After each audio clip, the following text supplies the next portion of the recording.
الحمد للہ رب العالمین والصلاة والسلام علی رسولہ الکریم اما بعد اعوذ باللہ من الشیطان الرجیم بسم اللہ الرحمن الرحیم ولا تهنوا ولا تحزنوا وانتم الاعلون ان کنتم مؤمنین۔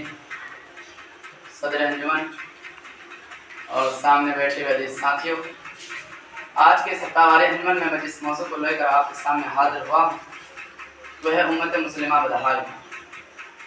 سامعین کرام، بلا شبہ آج یہ سوال تقریباً ہر خاص و عام، ہر دیندار و بے دین مسلمان کے زبان پر جاری و ساری اور ان کے دل و دماغ کو جھنجھوڑ اور پریشان کیا ہوا ہے۔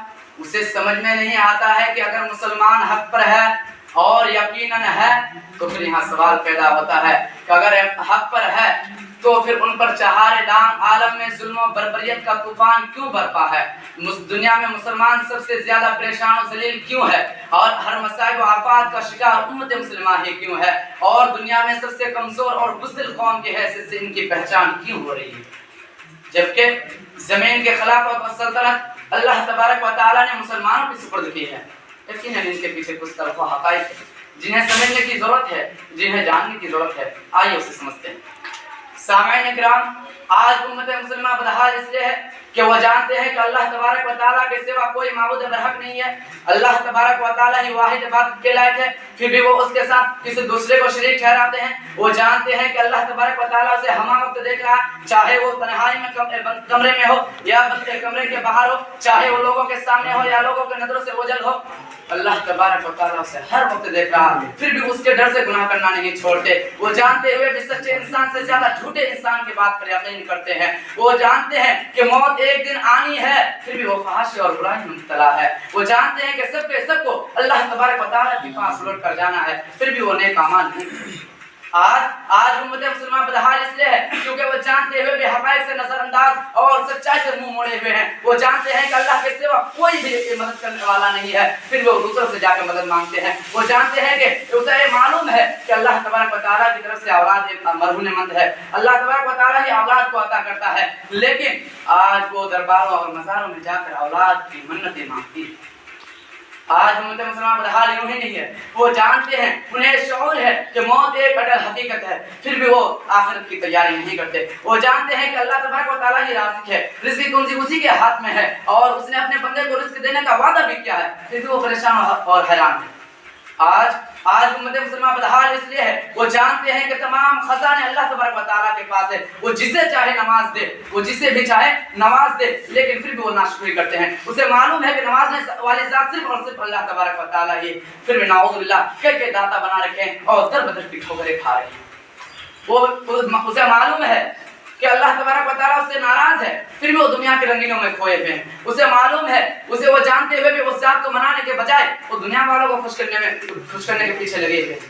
سامعین اکرام، آج امت مسلمہ بدحال اس لیے وہ جانتے ہیں کہ اللہ تبارک و تعالیٰ کو جھوٹوں سے نفرت ہے، پھر بھی وہ بات بات میں جھوٹ بولتے ہیں اور جھوٹوں کا ساتھ دیتے ہیں۔ وہ جانتے ہیں کہ دنیا عارضی اور فانی ہے، تب بھی وہ اس کے پیچھے بھاگ رہی ہیں۔ وہ جانتے ہیں کہ یہاں کی لذتیں بے لذت ہے، پھر بھی وہ اس کے نشے میں ڈوبے ہوئے ہیں۔ اسے معلوم ہے کہ قیامت قریب آ چکی ہے، بڑی بڑی نشانیاں ظاہر ہو چکی ہے، پھر بھی وہ آخرت کی تیاری نہیں کرتے۔ سامعین اکرام، آج امت مسلمہ بدحال اس لیے بھی ہے کہ آج قوم علماء کی توہین کر رہی ہے۔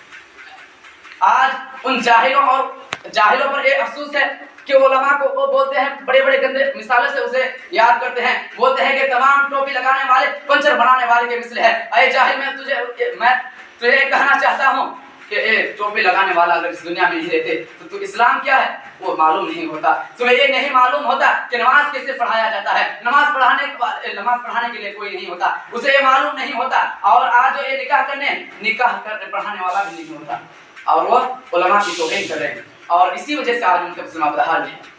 سامعین اکرام، لہذا حقیقت تو یہ ہے کہ عزت و شرف اور غلبہ اس وقت تک ممکن نہیں جب تک کہ ہم دین اسلام پر عمل نہ کریں، اور جب تک کتاب و سنت کو حکم اور فیصل مان کر دنیا کے تمام نظام اور قانون پر مقدم نہ کرے۔ اس لیے کہ یہ نظام اسلام اور قانون فطرت سب سے زیادہ قابل قبول نظام اور قانون ہے، اور اس سے بہتر کوئی حکم نہیں ہے، اس لیے کہ یہ اللہ واحد و علیم حکیم کی طرف سے نازل شدہ ہے۔ سامعین اکرام، اس لیے ہمیں چاہیے کہ ہم اپنی زندگی کے تمام شعبوں میں اس کو نافذ کریں، چاہے اس کا تعلق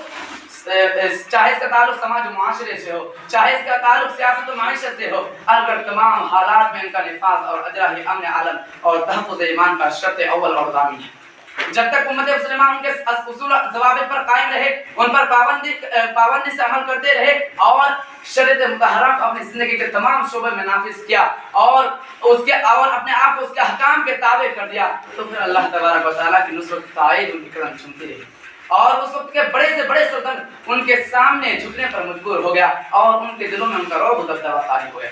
جیسے کہ اللہ تبارک و تعالیٰ کا قول ہے ان تنصروا اللہ ینصرکم ویثبت اقدامکم، کہ اگر تم اللہ تبارک و تعالیٰ کی دین کی مدد کرو گے تو اللہ تبارک و تعالیٰ تمہاری مدد کرے گا اور تمہیں ثابت قدم رکھے گا۔ اور دوسری جگہ ارشاد فرمایا ولا تهنوا ولا تحزنوا وانتم الاعلون ان کنتم مؤمنین، کہ تم افسوس نہ ہو اور نہ ہی غمگین ہو، یقیناً تم ہی بلند رہو گے بشرطے کہ تم ایماندار ہو۔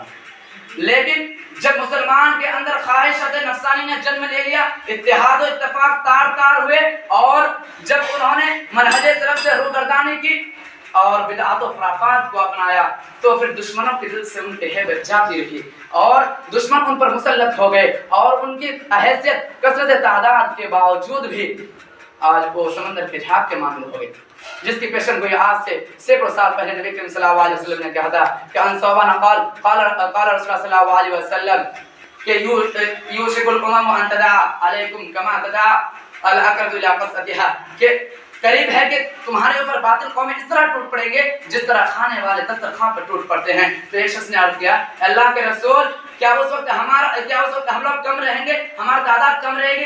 نہیں، بلکہ کہا کہ تم لوگ اس وقت زیادہ ہو گئے۔ سامعین اکرام،